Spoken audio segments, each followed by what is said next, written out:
Bella Padilla sinabing reklamador ang mga Pinoy. Ibinahagi ni Bella Padilla ang kanyang opinyon tungkol sa kalagayan ng mga paliparan sa bansa, kung saan sinabi niyang nagiging magulo ang mga ito dahil sa kakulangan ng disiplina mula sa ilang mga kababayan natin. Sa isang social media post na ginawa ng aktres bago magpasko, pinahayag niya ang kanyang saloobin hinggil sa problema sa mga airport. Ayon kay Bella, isang malaking dahilan kung bakit magulo ang mga paliparan sa bansa ay ang kawalan ng disiplina ng ibang tao. Ani niya, of all the airports in the world, one of the major reasons ours are so chaotic is because no one listens or wants to line up when told ta.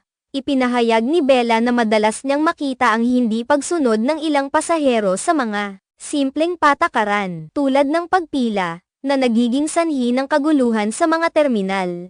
Ayon pa sa kanya, kapag sinabihan ang mga pasahero na pumila o sumunod sa mga alituntunin, may ilan pa raw na nagagalit, imbes na makinig at sumunod. Sa kabila ng kanyang frustration, ipinagpatuloy ni Bella ang kanyang post na may kasamang pagkibit-balikat at nagpasya na lang na magbigay ng mensahe ng maligaya at magaan na hangarin sa kabila ng mga isyong ito. Hi, Happy Holidays! Ang kanyang simpleng pagtatapos na nagpapakita ng kanyang desisyon na huwag na masyadong magtulungan sa mga negatibong karanasan at mag-focus na lang sa mga positibong bagay. Ang kanyang post ay naging usap-usapan sa social media, at marami sa kanyang mga followers ang sumang-ayon sa kanyang pananaw. Isang magandang halimbawa si Bella ng aktres na hindi natatakot magsalita at iparating ang kanyang mga saloobin sa mga bagay na may kinalaman sa araw-araw na buhay ng mga tao. Karamihan sa kanyang mga taga-suporta ay nagkomento na nagsasabing nararanasan nila ang parehong problema sa iba't ibang lugar,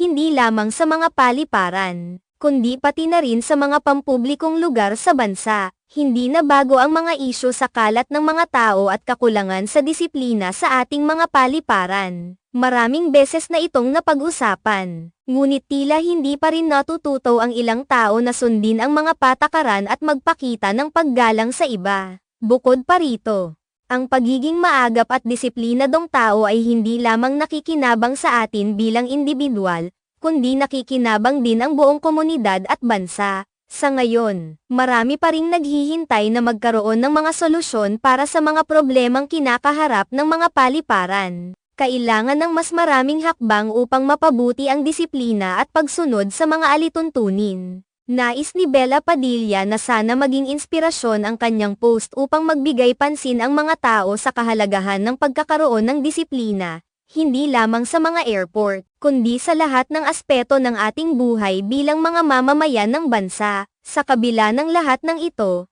ipinakita ni Bella ang pagiging positibo at maligaya sa gitna ng mga pagsubok. Sa kabila ng mga negatibong sitwasyon, nagbigay siya ng mensahe ng pagpapalaganap ng mga good vibes at masaya na pagbati sa kanyang mga followers at sa mga taong kasalukuyang dumaranas ng kalituhan at stress.